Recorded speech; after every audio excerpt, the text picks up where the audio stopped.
In electrical engineering, the root mean square or RMS value represents the effective DC equivalent of a varying signal. It tells us how much power a waveform delivers to a load, which is crucial for designing safe and efficient circuits. Today, we specifically analyze a full-wave rectified triangular waveform. Unlike a standard triangle wave that alternates between positive and negative, this rectified version stays entirely above the zero axis, creating a continuous sequence of peaks. To find the RMS value, we follow three steps in reverse order of the name. First, we square the function. Second, we find the mean or average over one period. And finally, we take the square root of that average.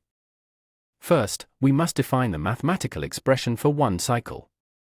For a simple ramp starting at 0, the voltage at any time t is the peak voltage Vm divided by the periods t, multiplied by the instantaneous time. The first step of our calculation is to square the function. This transforms our linear ramp into a parabolic curve. Notice that squaring the function ensures all values are positive, which is essential for calculating power. Now we integrate this squared function over one full period t. This operation calculates the total area under our squared waveform, which represents the cumulative energy over that specific time interval.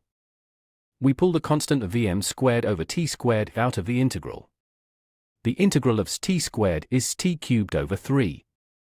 Evaluating this from 0 to t gives us t cubed over 3. Algebraic simplification is key here. The t squared in the denominator cancels out 2 of the t units in the numerator. This leaves us with the peak voltage squared times the period, all divided by 3. To find this mean a part of RMS, we divide our integral result by the periods t. The t's terms cancel out completely, leaving us with the peak voltage squared divided by 3 as our mean squared value. The final step is to take the square root of our mean. The square root of a Vm squared is simply a Vm, and we are left with the square root of 3 in the denominator. This is our final RMS formula. Numerically, the RMS value of a rectified triangular wave is approximately 0.577 times the peak value.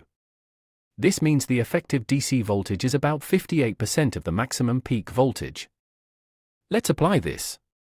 If we have a rectified triangular wave with a peak of 100 volts, the RMS value would be 100 divided by the square root of 3, resulting in 57.73 volts.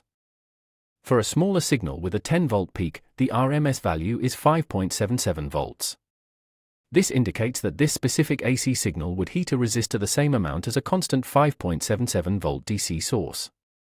Comparing this to a sine wave, where the RMS is 0.707 of the peak, we see that a triangular wave delivers less effective power for the same peak voltage because it spends less time near its maximum value. To summarize, define your linear function, square it, integrate over the period, divide by the period to find the mean, and take the square root. The result for any triangular wave is always the peak divided by root 3. Think about this: if we double the peak voltage of Vm, what happens to the RMS value? Since a Vm is in the numerator of our linear formula, the RMS value will also double proportionally. You now understand how to derive and apply the RMS value for a rectified triangular waveform. This mathematical tool is essential for accurate power measurement in non-sinusoidal systems. Generated by Vision Solve AI.